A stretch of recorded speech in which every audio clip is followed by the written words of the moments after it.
Qizing turdimi? Ha, 2da salonga ketdi. 8da qaytadi. Yo'qmi-yo, 8gacha qo'yana ekan.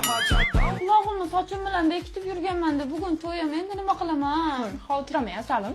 Men professional bo'lib ketganman. Qulog'ingizda superkala bilan yopishtirib qo'yamiz.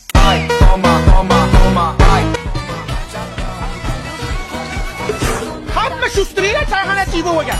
Aytda chollarga osh kirganda qoshiq kirmagan. Tezlash qo'yag'lar. Dadasi chaqirdingizmi? Men senga necha marta aytganman, ukangni skladga qo'ymaylik deb. Bitta bilan deychyapti.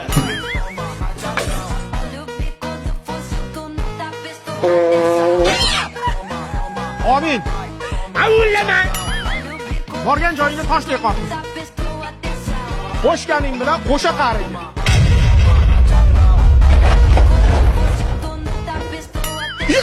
Ya nima bo'ldi? Superkala qo'yib yubordi.